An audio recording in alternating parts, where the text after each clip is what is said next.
Hi guys, I'm going to start doing reviews at the end of every month instead of just randomly throughout the month with books that I read because I apparently can't be counted on to do that. And this is just easier, so instead of a wrap-up slash TBR, I will have one video for reviews and one video for what I'm going to be reading next month. That being said, I'm going to show you what I read this month. On my February TBR, I told you I was going to finish Beautiful Creatures by Kimmy Garcia and Margaret Stohl, and I did finish it.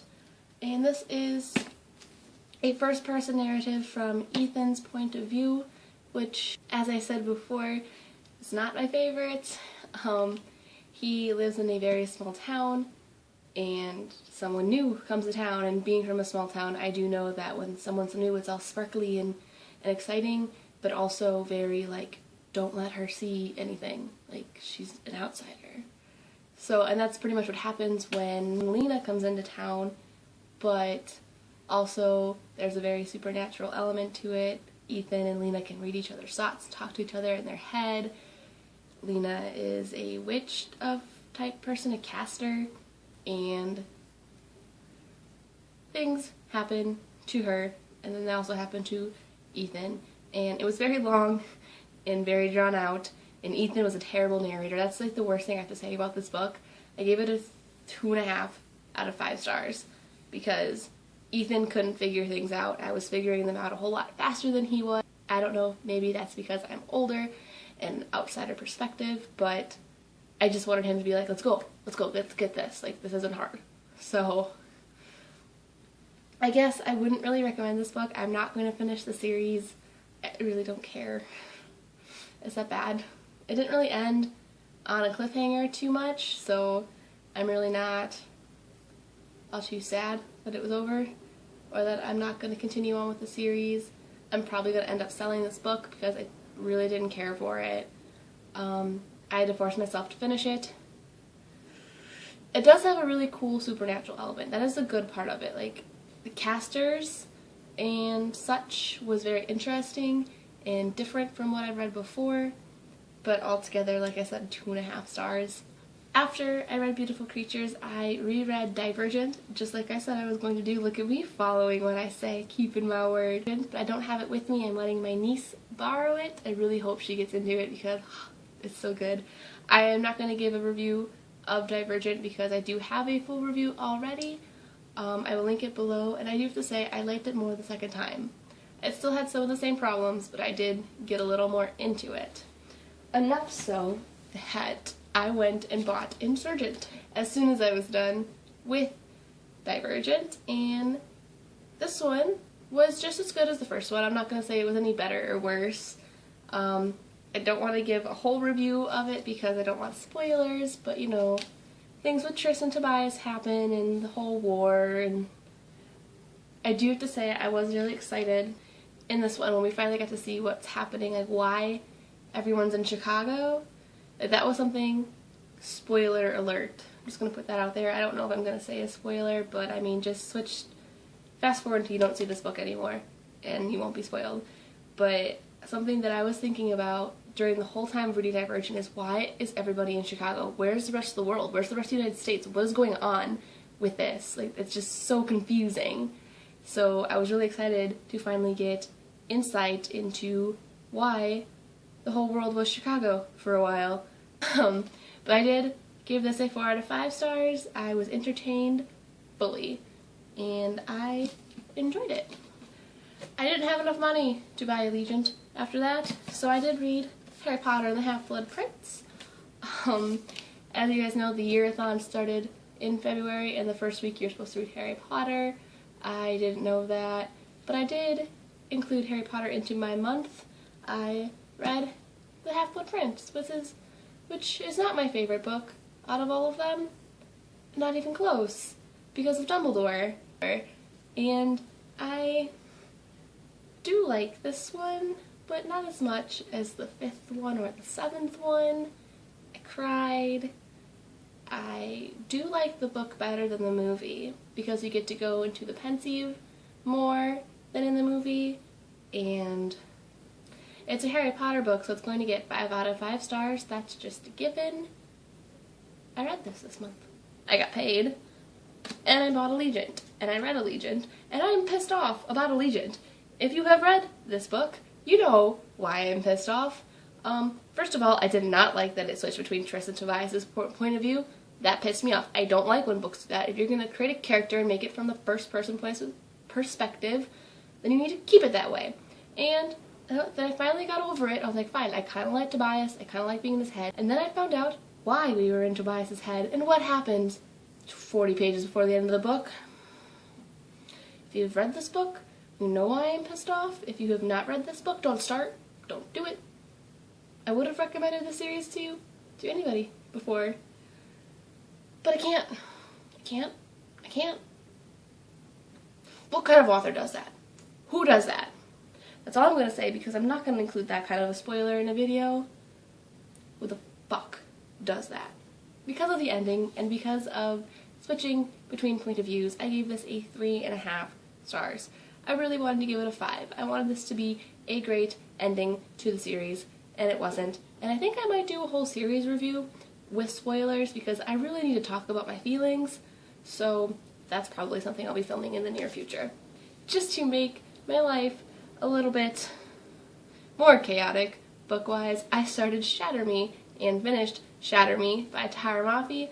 I have the ugly dust cover with the full-length girl on it, so I just don't want that on there. Also, this is a shitty copy of the book, and I'm going to be buying a new one. But I thoroughly enjoyed this book. I gave it a 5 out of 5 stars. I really liked the plot. I really liked the characters. Everything was going for me. I finished it in about 2 days. I just couldn't get enough of this book. Basically, if you don't know, it is about a girl named... Why can't I ever remember characters' names? Juliet. This is about a girl named Juliet, and she found out as a baby and a child that her touch is lethal. Anything she touches dies, like people-wise. So she can't put her hand on your shoulder to console you or anything, because she'll kill you. So her parents pretty much just disowned her. They didn't love her anymore because she almost killed her mom.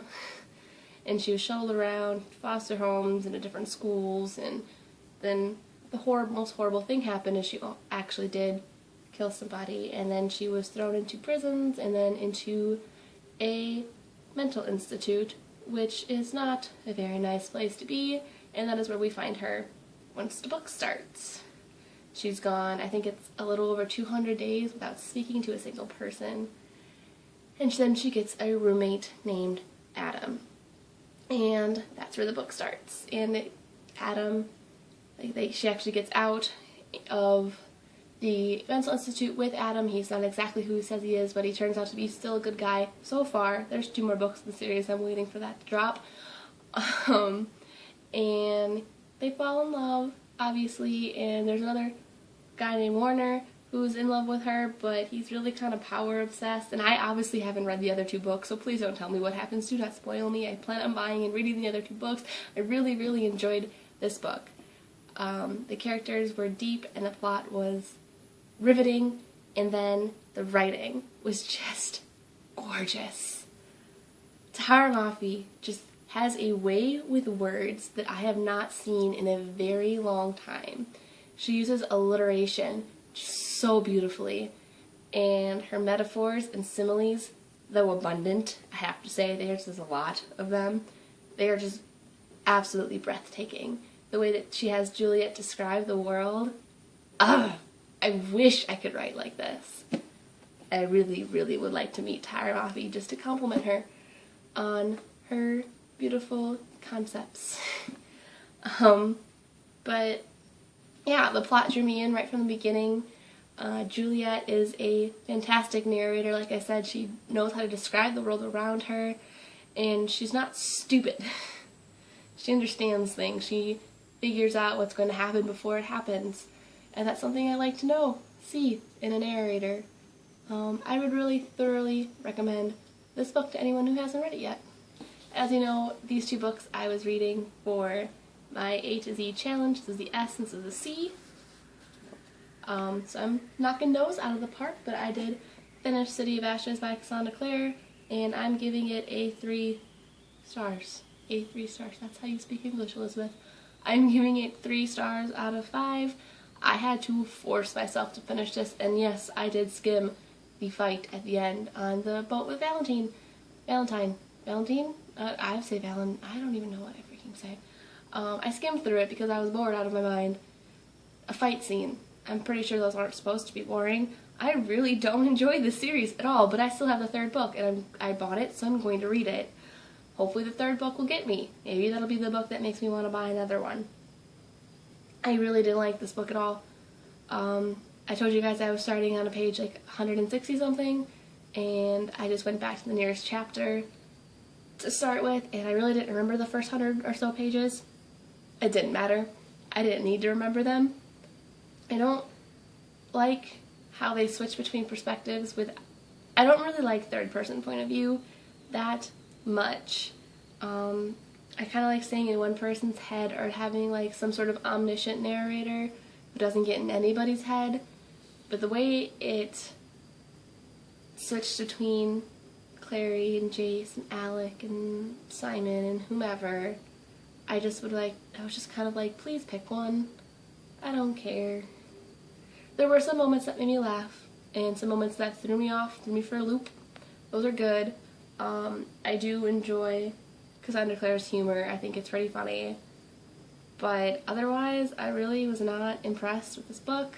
I just know, spoiler alert, that Jace and Clary are not siblings. I've been guessing that since it happened, since it was revealed, and someone told me. So, I mean, I'm not just guessing. I know they're not siblings.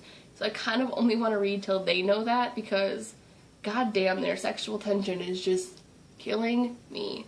Anybody else get that from this book? I'd just be like, okay, I don't even freaking care that you think you're siblings. Kiss. Now. But, yeah. I wish I liked this more than I did. Please tell me if you've read the 3rd book and finished the series, all that's out of the series. I know the new one's coming out in summer, because I really don't care. I really want to like this so much more than I do. I read 7 books in February. I think that's pretty fantastic, if I do say so myself. Sorry, Beyonce moment. Actually, that was a Jay-Z moment, but, you know, I'm pretty proud of myself. I thought I read a decent amount of books. Please tell me if you like seeing mini reviews of each book during a wrap-up instead of full-length reviews of 1 or 2 books that I read during the month, because I really haven't committed to anything quite yet. I will see you guys in another video. Bye.